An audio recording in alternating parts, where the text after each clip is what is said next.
Hello everyone, today I'd like to discuss with you the next issue essay number 11.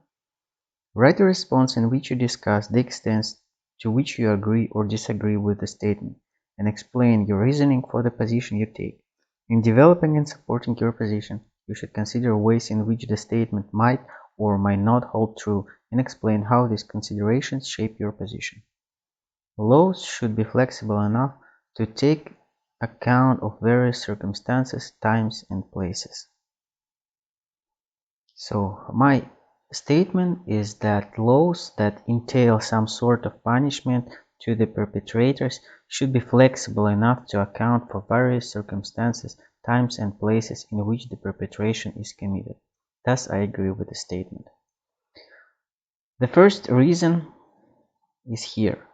The idea that all perpetrators who commit a specific illegal act deserve the same punishment no matter the circumstances does not reflect the common perception of what is just.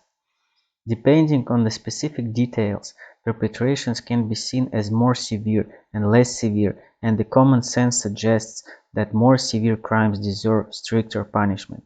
For example, the crime of a wife who kills her drunk husband out of desperation after he had been abusing her for years surely is not equal to the crime of another wife who kills her husband in cold blood after careful planning in order to inherit his fortune.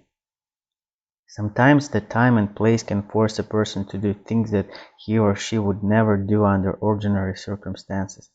For example, during World War II, when the Russian city of St. Petersburg had been surrounded and bombed by Nazi forces for several months, people had to break into the houses of their neighbors who had died or fled the city earlier in order to search for food, warm clothes, and shelter.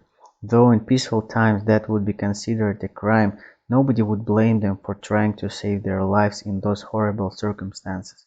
Similarly, it's generally regarded inappropriate to deport a person back to their country for illegal border crossing, if this person is a refugee fleeing an active war zone.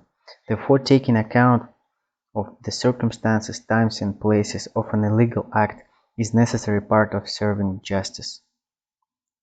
The counter-argument to this argument is: some people, however, argue that flexible laws help criminals to avoid or at least mitigate punishment for their crimes. For example, a murderer can pass himself off as a victim of war. A wife who murdered her husband for his money can lie and say that he had beaten her. In some cases, criminals can try and simulate mental instability knowing that it will help them to avoid a serious penalty. But while this is true, flexibility can work in both ways, mitigating punishment for those who deserve it and for those who don't. To eliminate it just for the sake of delivering justice for grave criminals would be wrong. First of all, it's morally wrong to ensure appropriate punishment for inveterate criminals at the expense of those whose guilt is not that serious and whose lives can be easily reclaimed for the society in case of flexible laws are applied. Second, there are more meaningful ways to cope with this issue. They can include conducting more thorough investigations in order to determine if the suspect is truthful, developing new techniques based on findings in criminal psychology, such as a lie detector, and taking measures to prevent crimes from happening in the first place. So, despite some setbacks, it's still preferable for a society to have flexible laws while dealing with illegal activity. Again, the reason for our position. It's also important to mention that failure of law to take into account the whole picture surrounding the illegal act can bring unnecessary suffering and in some cases irreparably ruin people's lives. For instance, a teenager who didn't have a prior criminal record can make a childish mistake, for example by stealing a car in order to look cool among his peers.